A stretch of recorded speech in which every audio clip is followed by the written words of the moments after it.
Hello friends, welcome to शिक्षा centre. इस video में हम कवर करेंगे एंशिएंट हिस्ट्री का 100 मोस्ट इम्पॉर्टेंट क्वेश्चंस जो कि पिछले कई वर्षों से बार बार रिपीट हो रहे हैं। ये वीडियो आपके state level PCS exams, SSC, railway, दरोगा और जितने भी स्टेट लेवल्स के एग्ज़ाम्स हैं सारे के लिए काफ़ी बेनिफिशियल होगा, तो इस वीडियो को अंत तक ज़रूर देखिएगा। चलिए देखते हैं। सबसे पहला क्वेश्चन, जिस काल का कोई लिखित विवरण यानी रिटन स्टेटमेंट उपलब्ध नहीं हो उसको क्या कहा जाता है। सबसे पहले तो आप आंसर को गेस कीजिए ताकि आपकी तैयारी का पता चले, और अगर आप नए रूप से तैयारी कर रहे हैं तो देखिए कि प्रश्न जो है कहाँ से पूछे जा रहे हैं।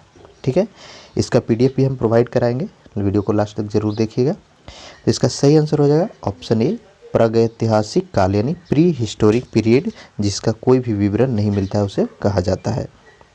नेक्स्ट देखिए, आदि मानव ने सर्वप्रथम पालतू किस जानवर को बनाया था यानी डोमेस्टिकेट एनिमल, तो था कुत्ता। इजी क्वेश्चन है। ठीक है, सबसे पहले कुत्ता को ही आदि मानव जो है पालतू बनाया था। नेक्स्ट देखिए, आधुनिक होमोसेपियंस मानव यानी जो हम लोग हैं मानव जाति मॉडर्न में, तो उसका उद्भव किस काल में हुआ था। काफ़ी इम्पॉर्टेंट क्वेश्चन है, कई बार पूछा गया है। तो होमोसेपियंस यानी आधुनिक मानव का जो उद्भव काल है वह उच्च पूरा पाषाण काल को कहा जाता है।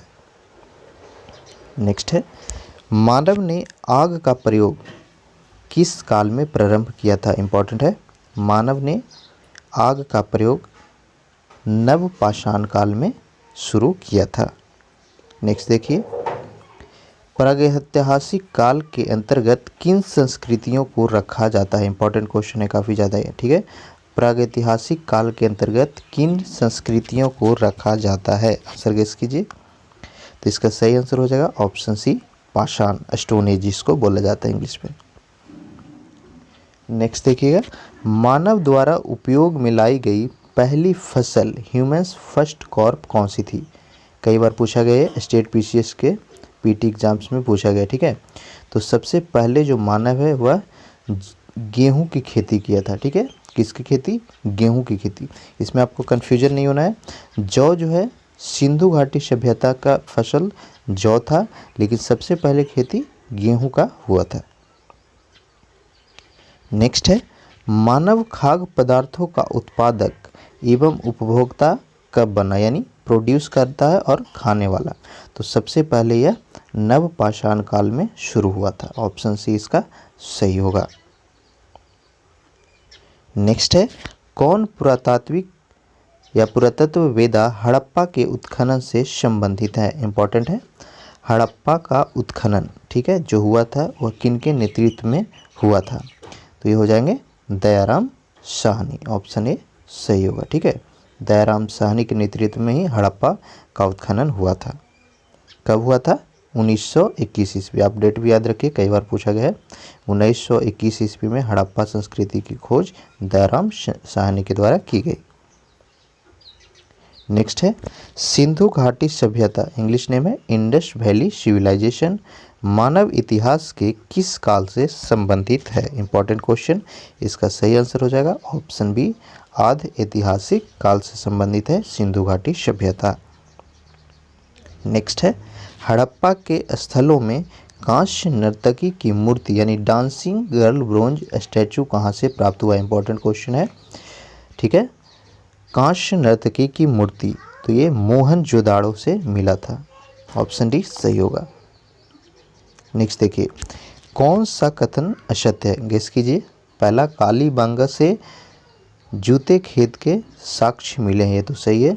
नेक्स्ट है, सिंधु घाटी की लिपि की सूची मुहरों से प्राप्त होती है, यह भी सही है। आपको एक एक जो स्टेटमेंट है ऑप्शन याद रखिए, डायरेक्ट प्रश्न यहाँ से भी पूछे जाते हैं। तीसरा है, श्रुत कोतरा से घोड़े के अवशेष प्राप्त हुए, ये भी सही है। तो आंसर हो जाएगा ऑप्शन डी, सिंधु घाटी सभ्यता से गाय अंकित मुहरे सबसे कम प्राप्त हुए हैं, ये गलत हो जाएगा। नेक्स्ट क्वेश्चन है, प्रसिद्ध पशुपति की मुहर यानी पशुपति सील, ठीक है, कहाँ से मिलती है। इंपॉर्टेंट क्वेश्चन है। पशुपति की मुहर जो है सिंधु घाटी सभ्यता के मोहनजोदाड़ो स्थल से मिला था। ठीक है, कौन सा, मोहनजोदाड़ो। ऑप्शन सी सही होगा। नेक्स्ट है, सिंधु सभ्यता में गोदीबाड़ा का साक्ष्य कहाँ से मिला है?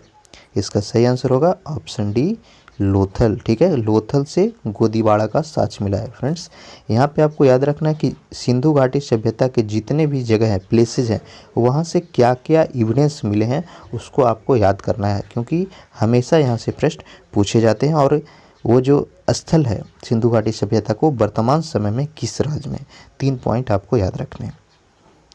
नेक्स्ट देखिएगा, सिंधु सभ्यता में विशाल स्नानागार, इंग्लिश है ग्रेट ग्रैंडरी, कहाँ से प्राप्त हुआ है? अन्नागार है। ठीक है, स्नानागार नहीं, अन्नागार आपको ध्यान देना है। तो ये सबसे बड़ा मोहनजोदाड़ो से प्राप्त हुआ था। नेक्स्ट है, कौन सा जोड़ी असत्य है? आपको नदी और सागर तट मिलाना है आपको। ठीक है, नदी घाटी सभ्यता और सागर तट यानी नदी तट, यहाँ पे मिस्टेक हो गया। तो हड़प्पा जो सभ्यता है वह कौन सी नदी घाटी के किनारे बसा हुआ है?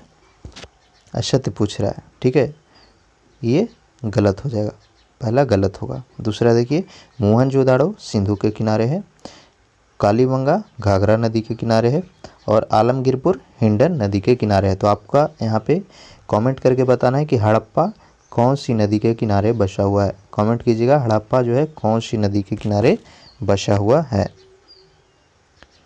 नेक्स्ट देखिए, सिंधु सभ्यता की सर्वमान्य तिथि।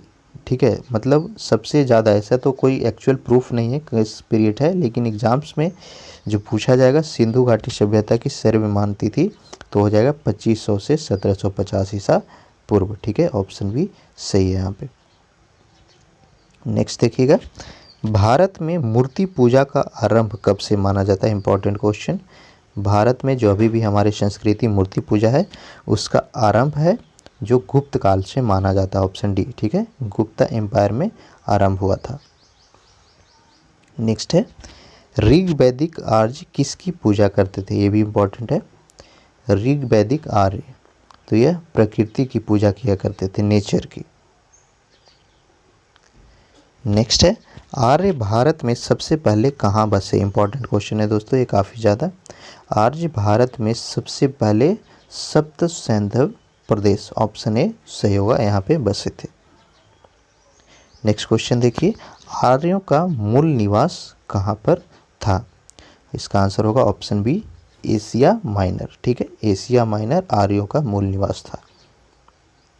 नेक्स्ट है, गायत्री मंत्र कहाँ से संबंधित है? बहुत ही ज़्यादा इंपॉर्टेंट है, हमेशा रिपीट हुआ है। गायत्री मंत्र कौन सा वेद से संबंधित है? गेस कीजिए कौन सा सही होगा। आपको कमेंट करके लास्ट में बताना है कि आपके कितने प्रश्न सही हो रहे हैं यहाँ पे। इसका सही आंसर होगा ऑप्शन ए, ऋग्वेद से लिया गया है गायत्री मूल मंत्र। नेक्स्ट है, सत्यमेव जयते उक्ति कहाँ से ली गई है? इंपॉर्टेंट क्वेश्चन, सत्यमेव जयते कहाँ से लिया गया है? गेस कीजिए। इसका सही आंसर होगा ऑप्शन बी, कई बार पूछा गया है, सारे स्टेट पीसीएस, रेलवे, एसएससी हर जगह पूछा गया है। सत्यमेव जयते मुंडकोपनिषद से ली गई है। नेक्स्ट देखिएगा, ऋग्वेद का 9वां मंडल किसको समर्पित है? जो कि सूक्तों का संग्रह, इंपॉर्टेंट है। ऋग्वेद का जो 9वां मंडल है वह सोमदेव को समर्पित है, ऑप्शन ए सही होगा। किसको? सोमदेव को। नेक्स्ट देखिएगा, निम्न में प्राचीनतम वेद यानी ओल्डेस्ट वेदास कौन सा है? इंपॉर्टेंट है, सबसे पुराना वेद। हमारे पास कितने वेद है? 4 वेद, ऋग्वेद, सामवेद, यजुर्वेद और अथर्ववेद। तो इसमें सबसे पुराना वेद कौन सा है? ऋग्वेद। और सबसे नया वेद कौन सा है? वह है अथर्ववेद। दोनों को आपको याद रखना है। नेक्स्ट देखिए, उत्तर वैदिक काल में इंद्र का स्थान किस देवता को मिला? Important question. उत्तर वैदिक काल में इंद्र का स्थान किसको मिला था? आंसर हो जाएगा ऑप्शन बी, प्रजापति को। नेक्स्ट देखिए, कौन सा कथन असत्य है? पहला देखिए, उत्तर वैदिक काल तक समाज स्पष्ट रूप से 4 वर्ण में विभाजित हो गया था, ये तो सही है। नेक्स्ट है, उत्तर वैदिक काल में गोत्र प्रथा का प्रचलन हुआ, ये भी सही है। उत्तर वैदिक काल में स्त्रियों को सभा में प्रवेश की अनुमति थी, जबकि ऋग वैदिक काल में नहीं था, ये भी सही है। सॉरी, ये गलत हो जाएगा। ठीक है, इसका आंसर हो जाएगा ऑप्शन सी, ऋग वैदिक काल में भी ऐसा था। नेक्स्ट देखिए डी, भारत में लोहे का प्रयोग का सबसे पहला साक्ष्य उत्तर प्रदेश के अंतरंजी खेड़ा 800 ईसा पूर्व से मिली है, सही है। तो यहाँ पे आंसर हो जाएगा ऑप्शन सी जो है असत्य है। नेक्स्ट देखिए नदियों के प्राचीनतम नाम और आधुनिक नाम इंपॉर्टेंट है, आप चारों का नोट डाउन कर लीजिए या स्क्रीनशॉट ले लीजिएगा, कई बार पूछा गया है। झेलम का प्राचीन नाम था विस्तथा, ठीक है, ये गलत है। झेलम का प्राचीन नाम विस्तथा नहीं था, हाँ सॉरी ये सही है, ठीक है, मिस्टेक हो गया। झेलम का पुराना नाम विस्तथा था। रावी का पुरुषनी। स्वात सी गलत हो जाएगा, स्वात का स्तुति गलत है। व्यास का विपाशा था। तो ये तीनों सही है और आपका गलत नाम कौन सा है, सी हो जाएगा आंसर। नेक्स्ट देखिए किस वेद की रचना गद एवं पद दोनों में की गई, इंपॉर्टेंट क्वेश्चन। किस वेद की रचना गद और पद दोनों में किया गया है, आंसर हो जाएगा ऑप्शन बी यजुर्वेद। नेक्स्ट है कौन सही सुमेलित नहीं है, महाजनपद और राजधानी को आपको मिलाना है। तो कुरु की राजधानी इंद्रप्रस्थ थी, सही है। चेदी पोटली, ये गलत है, चेदी की राजधानी पोटली नहीं थी। नेक्स्ट है मगध की राजधानी गिरबीज, सही है। नेक्स्ट है मल का राजधानी कुशावती। तो इसका आंसर हो जाएगा ऑप्शन बी, ये गलत मैच किया हुआ है। नेक्स्ट देखिए पाटलिपुत्र नगर का संस्थापक कौन था, इंपॉर्टेंट है, कई बार पूछा गया खास करके बिहार के सारे एग्जाम्स में। पाटलिपुत्र नगर का संस्थापक तो वो था उदयन, उसका एक और नाम था उदयभद्र। तो ऑप्शन में आपको अगर उदयभद्र दे रहा है तो कंफ्यूज नहीं होना, ये भी सही हो जाएगा। नेक्स्ट देखिए किस शासक की उपाधि कुणिक थी, इंपॉर्टेंट क्वेश्चन पूछा गया है। कुणिक किस शासक की उपाधि थी, आंसर हो जाएगा ऑप्शन ए अजात शत्रु। नेक्स्ट है सिकंदर के समय मगध पर किसका शासन था। सिकंदर जब भारत पे आक्रमण किया था तो उस समय मगध क्षेत्र पे किस शासक का शासन था, इंपॉर्टेंट है काफ़ी ज़्यादा। इसका आंसर हो जाए ऑप्शन बी धनानंद का शासन था। नेक्स्ट है काल अशोक की राजधानी कहाँ थी, इंपॉर्टेंट है, आंसर होगा ऑप्शन सी पाटलिपुत्र। नेक्स्ट है किस सर्व छत्रांक अर्थात क्षत्रियों का नाश करने वाला कहा गया, ये संस्कृत है। किस शासक को क्षत्रियों का नाश करने वाला कहा गया था, तो था महापद्मनंद, जिसका नाम था उग्रसेन, ठीक है, उग्रसेन को क्षत्रियों का नाश करने वाला कहा गया। नेक्स्ट क्वेश्चन है सिकंदर कहाँ का शासक था, इंपॉर्टेंट है, कमेंट कीजिए आपको पता है तो। सिकंदर कहाँ का शासक था, आपको इसका आंसर कमेंट करके बताना है। नेक्स्ट देखिए सिकंदर और पोरस के बीच प्रसिद्ध झेलम का युद्ध यानी हाइडोस्पीज का युद्ध कब हुआ था, इंपॉर्टेंट है ये। सबसे पहले तो आपको याद रखना है कि सिकंदर और पोरस के बीच युद्ध कहाँ पर हुआ था, आंसर होगा झेलम नदी के तट पर। या फिर हाइडोस्पीज युद्ध किसके किसके बीच हुआ था, आंसर होगा सिकंदर और पोरस के बीच। कब हुआ था, आंसर हो जाएगा 326 ईसा पूर्व, ऑप्शन सी। नेक्स्ट है जैन धर्म के 24वें तीर्थकर कौन थे, इजी क्वेश्चन। अगर आप हमारा जैन धर्म का वीडियो देखे होंगे तो सही कर पा रहे होंगे, नहीं तो जैन धर्म और बौद्ध धर्म दोनों के वीडियो का लिंक हमने डिस्क्रिप्शन में दिया हुआ है, वहाँ से जा करके आप जरूर देखिएगा एक बार।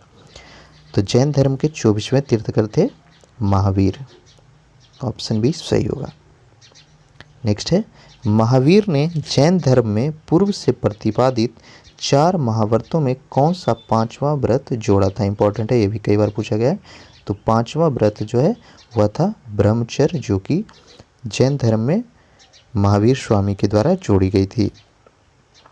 अगला क्वेश्चन है जैन धर्म में त्रिरत्न का नाम, इंपॉर्टेंट, ये भी पूछा गया है। जैन धर्म में त्रिरत्न का नाम सम्यक दर्शन, सम्यक ज्ञान और सम्यक आचरण। तो आंसर हो जाएगा ऑप्शन डी, ये तीनों के तीनों त्रिरत्न के नाम से जाने जाते हैं जैन धर्म में। नेक्स्ट है महावीर ने किस भाषा में उपदेश दिया, इंपॉर्टेंट है, ये भी पूछा गया है। महावीर ने जो भाषण दिए थे, वे उपदेश दिए थे, वह किस भाषा में थी, आंसर हो जाएगा प्राकृत। अगला प्रश्न महावीर का जन्म कहाँ हुआ था, इजी क्वेश्चन, वैशाली में, जो कि अभी वर्तमान समय में बिहार में है। नेक्स्ट है, प्रथम जैन संगति का आयोजन कहाँ हुआ था? Important question. प्रथम जैन संगति का आयोजन तो ये पाटलिपुत्र पटना में किया गए थे। अगला प्रश्न है, कौन सा कथन सत्य है? पहला देखिए, जैन धर्म के सप्तभंगी ज्ञान को स्याद्वाद कहा जाता था, ये तो गलत है। नेक्स्ट है, महावीर स्वामी की मृत्यु पावापुरी में हुई थी, सही है। नेक्स्ट है, जैन धर्म आत्मा को मान्यता देता है, ये भी सही है, ऑप्शन डी। यहाँ पे सॉरी, फर्स्ट ऑप्शन भी सही है, ठीक है। इसका आंसर हो जाएगा ऑप्शन डी। देखिए, अगर यहाँ पे आपको इस प्रकार के प्रश्न में कोई एक डाउट हो रहा है तो अगर बी और सी दोनों हो रहा है, इसका मतलब क्या होगा, डी भी सही होगा, ठीक है। तो इस तरह से अगर आपको किसी प्रश्न में डाउट लगे तो ऑप्शन के द्वारा आप अपने प्रश्न को सही कर पाएंगे एग्जाम में। तो यहाँ पे आंसर इसका क्या होगा, डी आंसर हो जाएगा। अगला देखिए, महात्मा बुद्ध को अपना पहला उपदेश कहाँ दिया था? महात्मा बुद्ध ने अपना पहला उपदेश कहाँ दिया था, जिसको धर्म चक्र परिवर्तन के नाम से भी जाना जाता है? तो इसका आंसर होगा ऑप्शन सी। इसको एक और टाइप से पूछा जाता है कि धर्म चक्र परिवर्तन कहाँ पर हुआ था? तो आंसर हो जाएगा सारनाथ। नेक्स्ट है, महात्मा बुद्ध ने उपदेश देने हेतु किस भाषा का प्रयोग किया था? आंसर हो जाएगा ऑप्शन ए, पाली। इसमें कंफ्यूज नहीं होना है, महावीर स्वामी ने दिया था प्राकृत भाषा में और महात्मा बुद्ध ने पाली भाषा में। नेक्स्ट है, बौद्ध धर्म के त्रिरत्न, पीछे हमने आपको बताया जैन धर्म के त्रिरत्न और बौद्ध धर्म के त्रिरत्न है बुद्ध, संघ, धम्म, ठीक है। तो आंसर हो जाएगा ऑप्शन डी। ये तीनों त्रिरत्न के नाम से जाने जाते हैं बौद्ध धर्म के। नेक्स्ट देखिए, किसके शासनकाल में बौद्ध धर्म दो भाग हीनयान तथा महायान में बटा? मोस्ट इंपॉर्टेंट क्वेश्चन है ये, आपका कई बार पूछा गया है कि किसके शासनकाल में बौद्ध धर्म जो है दो विभागों में बट गया था, हीनयान और महायान? तो वो था कनिष्क, ऑप्शन सी सही होगा। अगला देखिए, महात्मा बुद्ध द्वारा दिए गए प्रथम उपदेश को क्या कहा जाता है? पीछे हमने बताया, आपको सही कर पा रहे होंगे आपका, इसको हम धर्म चक्र परिवर्तन के नाम से जानते हैं। नेक्स्ट देखिए, इंपॉर्टेंट है, इसका आप स्क्रीनशॉट जरूर ले लीजिएगा। बौद्ध संगति और उस समय के शासक। तो प्रथम बौद्ध संगति अजातशत्रु के टाइम में हुआ था, द्वितीय काल अशोक के टाइम में, सही है, तृतीय अशोक के टाइम में, ठीक है, चतुर्थ हर्षवर्धन, ये गलत होगा, ठीक है।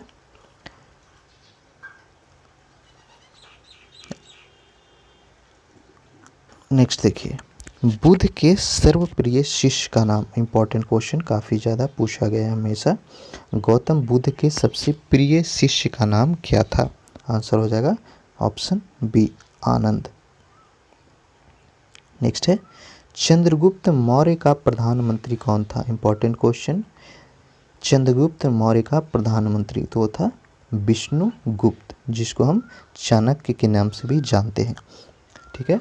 एक और प्रश्न पूछता है यहाँ पे कि अर्थशास्त्र के लेखक कौन है? तो भी हो जाएगा विष्णुगुप्त या फिर चाणक्य, याद रखिएगा। नेक्स्ट देखिए, चंद्रगुप्त मौर्य ने अपना अंतिम समय कहाँ पर बिताया था? ये भी इंपॉर्टेंट क्वेश्चन। चंद्रगुप्त मौर्य ने अपना अंतिम समय श्रवणबेलगोला में बिताया था, काफ़ी इंपॉर्टेंट क्वेश्चन है, ठीक है। श्रवणबेलगोला में कई बार स्टेट पीसीएस के पीटी में पूछा गया है, ठीक है। दोस्तों, आपसे रिक्वेस्ट है, अगर आप चैनल पे नए हैं तो सब्सक्राइब कीजिएगा और वीडियो को लाइक के साथ साथ एक कमेंट करके अपना फीडबैक ज़रूर दीजिए, ताकि हम आपके लिए और भी मेहनत करके अच्छे से अच्छे कंटेंट और वीडियो प्रोवाइड करा सकें। साथ ही वीडियो को ज़्यादा से ज़्यादा शेयर कीजिएगा ताकि सभी दोस्तों को इससे बेनिफिट हो सके। चलिए अगला देखते हैं, मेगास्थनीज किसका राजदूत था? सारे के सारे प्रश्न अगर आप प्रीवियस ईयर क्वेश्चन सोल्व किए होंगे कभी या प्रैक्टिस शीट लगा रहे होंगे तो देखे होंगे कि यहीं से पूछे गए हैं एंशिएंट हिस्ट्री में खास करके। तो मेगास्थनीज किसका राजदूत था, बताइए। इसका सही आंसर हो जाएगा ऑप्शन सी, सेल्यूकस, कई बार पूछा गया है। अगला देखिए, चंद्रगुप्त मौर्य अपने अंतिम दिनों में किस धर्म का अनुयायी बन गया था? आंसर हो जाएगा ऑप्शन डी, जैन धर्म। अगला है कौन सा कथन सत्य है। देखिए चाणक्य का दूसरा नाम विष्णुगुप्त या कौटिल्य था, सही होगा, पीछे हमने बताया आपको। चाणक्य चंद्रगुप्त ने नंद शासक धनानंद को हराकर मौर्य साम्राज्य की स्थापना की थी, ये भी सही है। चंद्रगुप्त ने सुदर्शन झील सौराष्ट्र का निर्माण करवाया था, ये भी सही है। तो इसका आंसर हो जाएगा डी। आपको यहाँ पे याद रखना है एक एक स्टेटमेंट, कई बार पूछा गया ऑप्शन डी कि सुदर्शन झील का निर्माण किसने करवाया, आंसर हो जाएगा चंद्रगुप्त। अगला देखिए अर्थशास्त्र किसकी रचना है, पीछे ही हमने बताया आपको, सही कर पा रहे होंगे इसको आप, आंसर हो जाएगा कौटिल्य।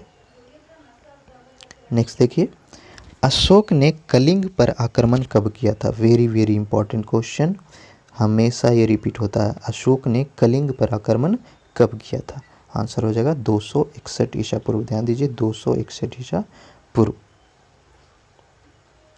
अगला है इंडिका किसकी रचना है, इजी क्वेश्चन लेकिन बहुत ही इंपॉर्टेंट, हमेशा पूछा गया है।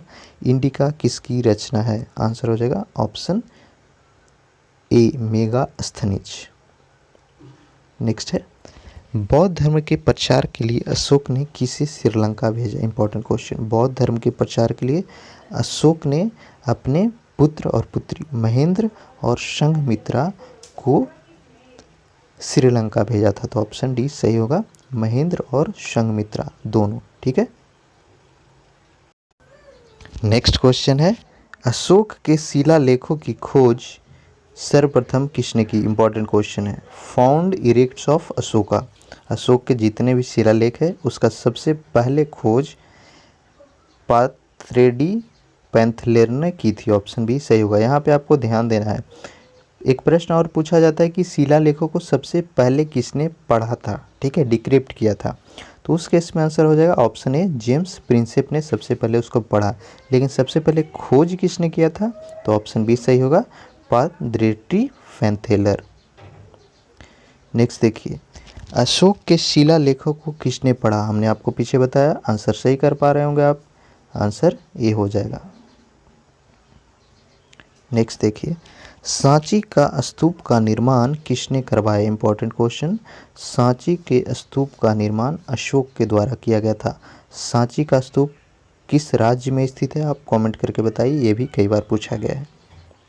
नेक्स्ट है अशोक के अभिलेख किस लिपि में लिखे गए हैं, आपको हमने बताया किसने खोज किया, किसने उसे पढ़ा, पूछा गया किस लिपि में लिखे गए हैं, आंसर हो जाएगा ब्राह्मी, खरोष्टी, ग्रीक, आरमैक, तो इसका सही आंसर होगा ऑप्शन डी, ठीक है। अशोक के अभिलेख कई सारे हैं, तो कुछ में ब्राह्मणी लिखा हुआ है, कुछ में खरोष्टी लिखा हुआ है, कुछ में ग्रीक लिखा हुआ है, तो ऑप्शन डी यहाँ पे सही होगा।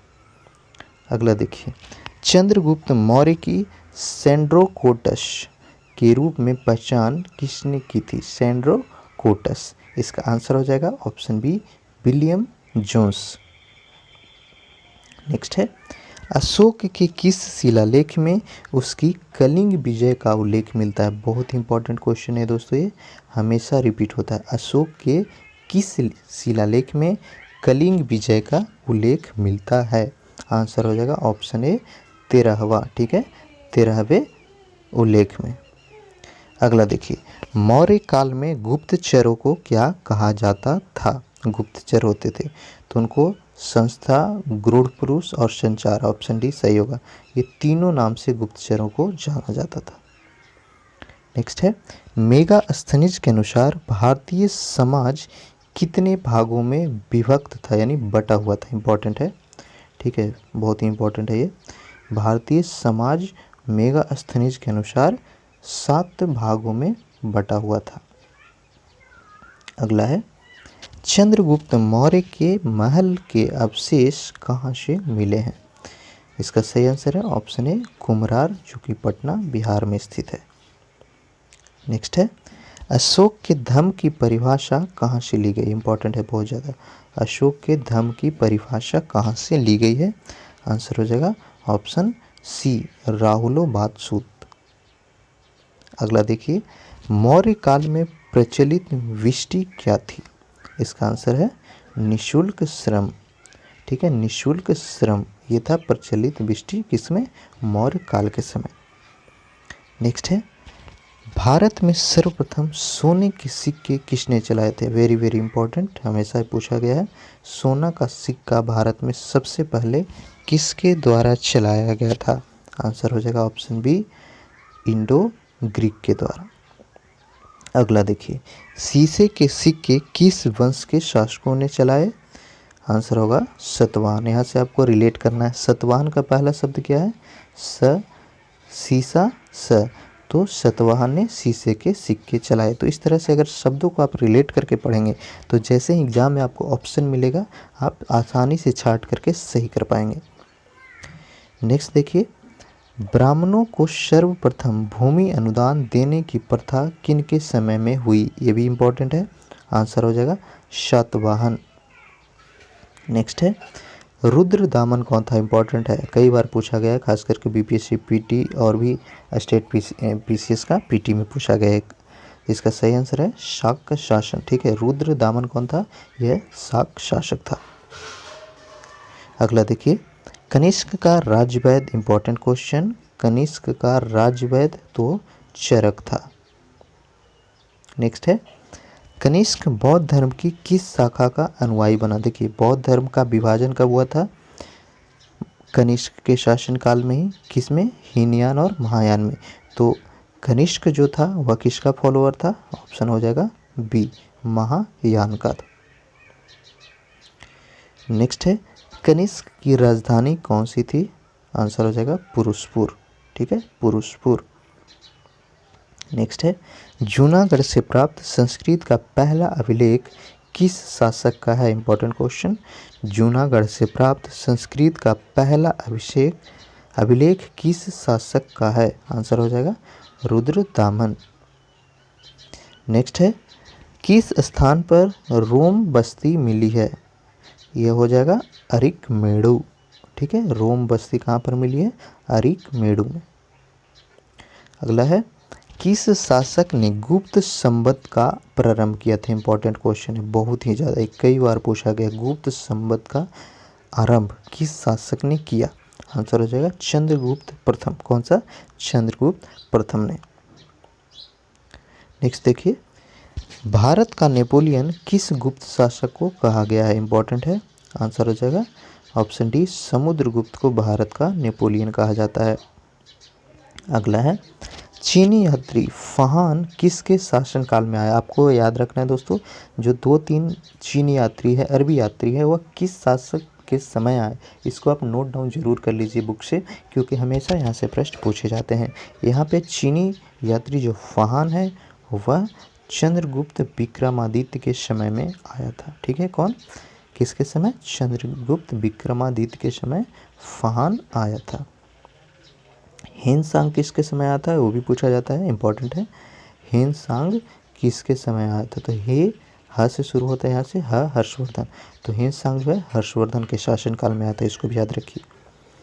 नेक्स्ट देखिए, मौर्यों द्वारा निर्मित सुदर्शन झील का जीर्णोद्धार, इंपॉर्टेंट है। सुदर्शन झील का जीर्णोद्धार कहाँ पर है? सुदर्शन झील ये गुजरात में स्थित है। इसका जीर्णोद्धार रुद्रदामन और स्कंदगुप्त दोनों ने मिलकर किया था। ऑप्शन डी इसका सही होगा।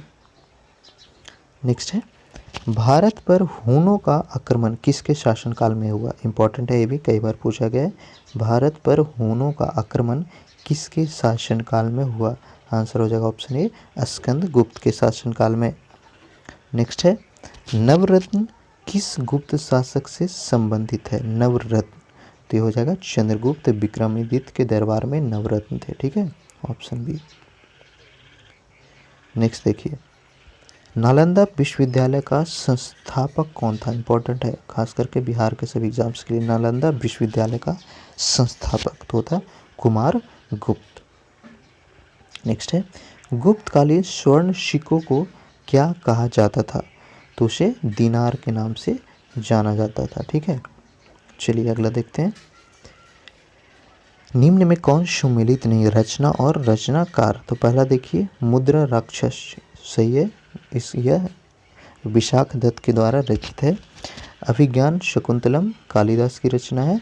शूद्रक मृक्ष कटिक्ष की रचना है। स्वप्न प्रवास दातम दांडी गलत है। ये किसकी रचना है आप कमेंट करके बताइए और इसका स्क्रीनशॉट आप ज़रूर ले लीजिएगा क्योंकि ये तीनों जो है कई बार रिपीट हुए हैं।